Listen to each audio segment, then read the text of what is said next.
Welcome to African Teapot Podcast. My name is Exy. And my name is Linie. Join us as we journey through Africa's vast variety of culture and heritage. We explore issues most African families face, both home and abroad. Make sure to like, share, and follow this podcast. Join the conversation on social media and let your voice be heard. Welcome, listeners, to our 6.2 episode. So this is a continuation of our last episode where we had a lot to say about the things that we think are opposite of what is trending. Yeah. So if you're new to this episode, I would really recommend that you go to the last episode and start from there because it's going to make it flow easier for you. But for those of you who are coming, thank you for subscribing, for being here. And this is all about those things that are trending or those things that are popular that we disagree with, right? Yeah, and since she forgot to say who that is Edna. She's one part of this co-hosting duo. And my name is Linie, and I am the other half. Of course. This is the episode where we bring you Wahala. And I keep trying. Now it's almost like last time we were at a get-together, or you could call it a party, or what you decide to call it. Mm-hmm. But Edna and myself were talking, and it even and someone said, "I just know you're feminist. I just knew it. All this feminist." And I'm like, "Sir, excuse you. This is what I believe in. I believe in equal rights, like women's suffrage, right to an education, and right to own property. Those are the basic things I believe in. Now, diving into the details, like who says good morning first, who cooks. I think that's childish, actually. Like, that is when childish. people bring up that conversation to me, I stop talking and people think it's because, oh, I've warned you, you got nothing to say. No, it's because I could not be bothered. There's such a bigger scope to feminism that arguing about who should hold a spoon and stir tomatoes in a pot. Like, people are struggling here on the issue of kids and the issue of abortion. There's the issue of properties. There's the issue of just having the right to walk out of your house without permission. And you want me to audaciously argue with you about who should say good morning in the morning when you have the wonderful gift God gave you to wake up in the morning? I'm sorry. I'm done with the conversation. Now, coming again, I know that's your point 3. Coming again to my one point that I just thought of, and it ties to what you're saying, is this whole concept of feminism is only about women. Only women need to be involved in feminism is one of the biggest lies social media has sold to us. I personally think. It's almost like saying, it's kind of like almost equating like for the abolition of slavery, only black people work towards abolition of slavery. That also is wrong, right? That information is misleading. It's the same thing with feminism. We have a lot of men that are feminists. If you look at the definition Linie just read out, you will realize that a lot of our brothers, a lot of our fathers are feminists. They believe in educating the girl child, right? They believe in their girl children owning properties. Like my dad, like you get something, put your name on it. You get my mom, he puts her name on properties, that some of the properties they buy and things like that. He believes like, oh, you love a car, own your own car, be able to drive, right? It's voting season, you guys should be able to vote. My brothers, friends, father down to my grandfather educated even the girl children. Our grandparents had more females than males, and all the females went to school, right? When I mean go to school, I mean to the professional level where they have careers. So a lot of our men are supporting this but literally supporting this movement of feminism where they want their women to be capable of what they can. Like whatever your potential is. Men also believe in the potential of women. Most men of today, they do believe that. So this whole story of each time you want to hear someone talking about feminism, it has to be a woman talking about it. It has to be a woman talking for women. When a man is talking, oh, they're out of place. I'm like, anybody can talk about feminism as long as they understand, as long as they have female children, they have a mother. A man has a right to fight for the rights of his daughter, right? So he's a feminist. But it's been so extreme these days that I myself, when someone says, Edna, you're a feminist, I got to look at them twice because probably they are saying something really audacious and outrageous, and they're like, oh, Edna, you're a feminist, and the moment I say yes, they start attacking me on Yeah. beliefs that I don't even agree with. Like- Like cooking. Most of the guys always talk about cleaning and cooking. I don't understand how feminism got reduced I want to to clean cleaning house. and cooking. I want to clean house. I clean my house and I cook. I cook for men all the time. My parents, brothers, male friends, like uncles. Who cares? I cook and I cook. They don't even pay me.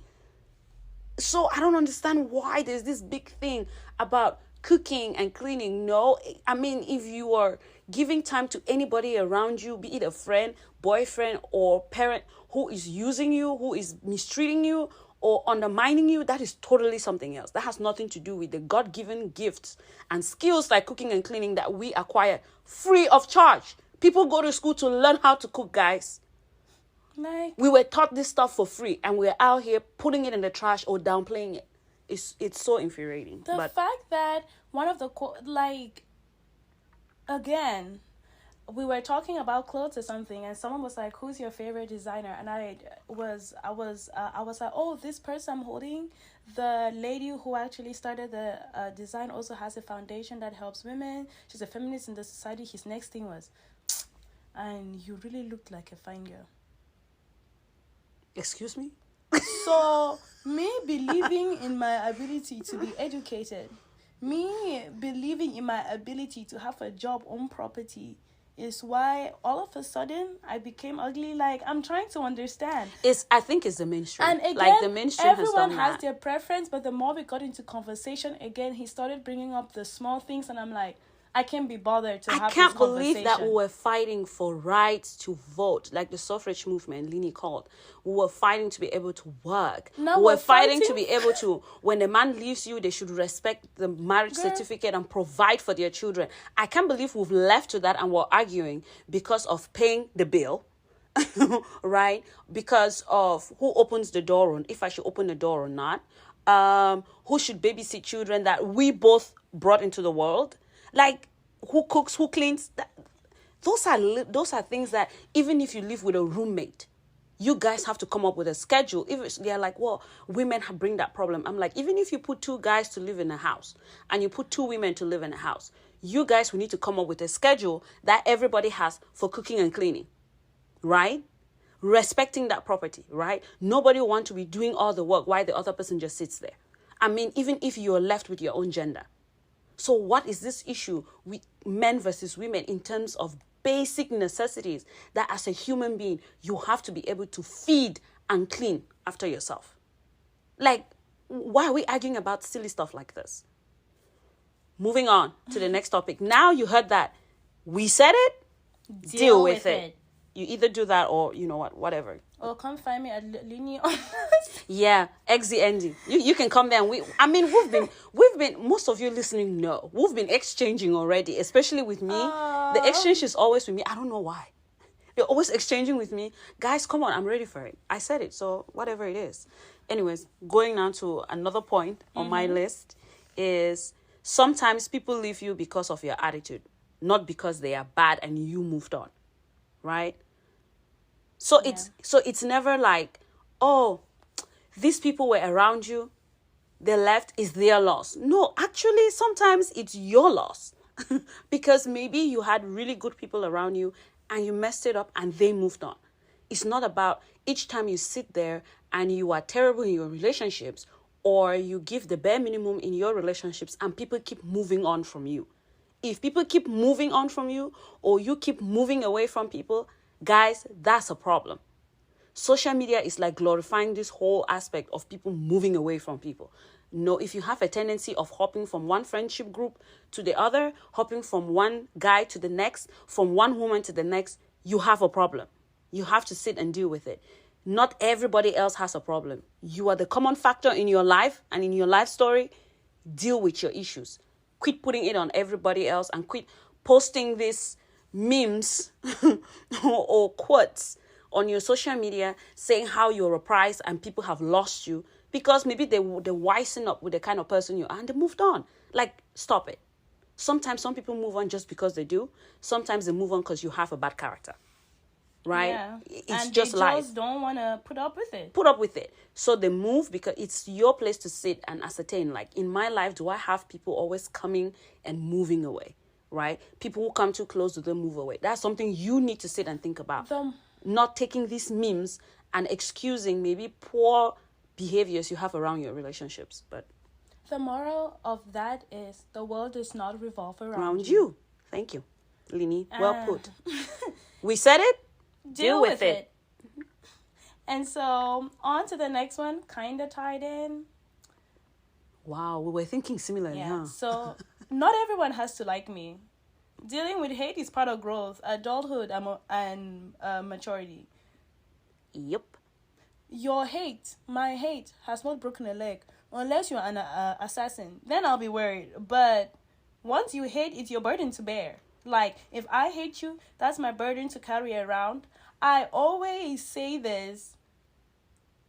Hating someone takes a lot more effort than just acting nice. Like, it's normal human behavior to be polite. Just think about it. Walking down the street, is it normal human behavior to walk in a straight path and knock people off, or to weave around things around you? You weave around.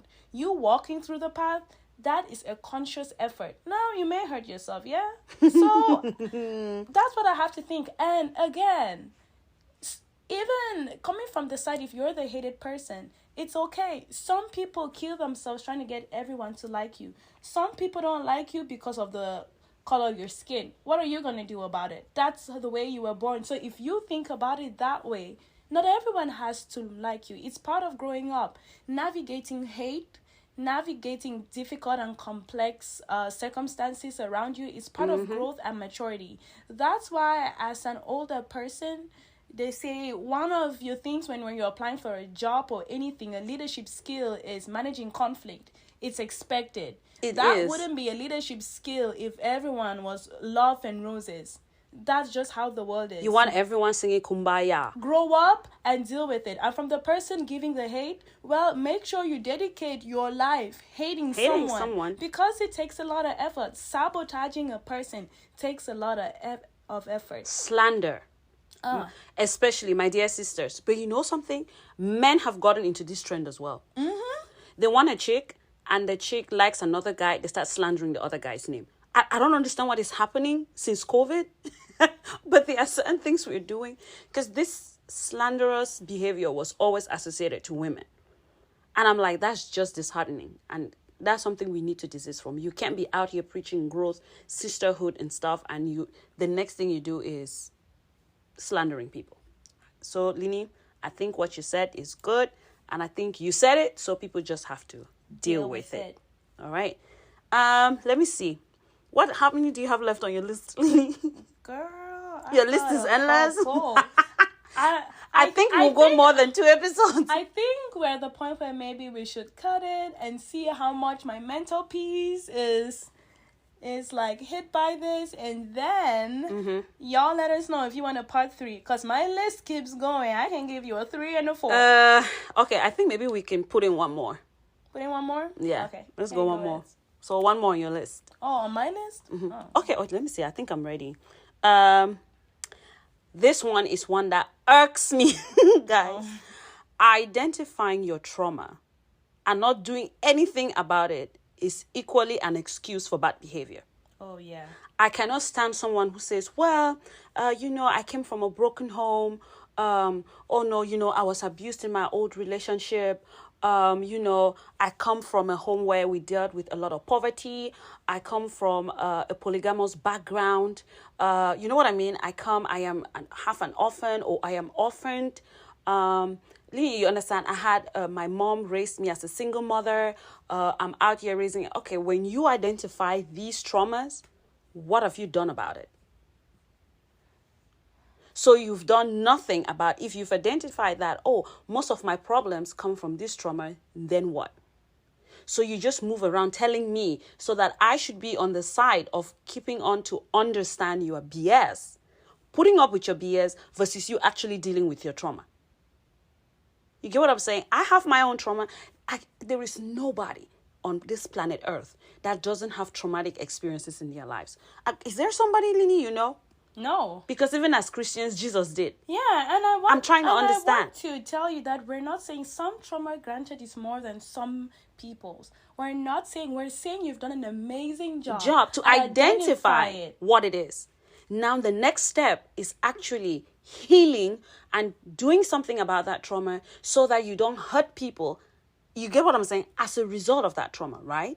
So if I realize that I'm a rude person because I had a father who was rude or a father who wasn't there and I have all this anger that is pent up, right? From there, you have to resolve that. I don't care what form of therapy you use, but you have to resolve that, right? If you went through an abuse, any sort of abuse in your past, the moment you are empowered to come out of that abuse, you are also encouraged and empowered to deal with it. You experience a murder, you experience genocide, I don't care what it is. Anything that is traumatic, it falls under trauma, right? You have to deal with those emotions so that you don't walk around hurting the next people or bringing forth children that will be raised in a toxic environment.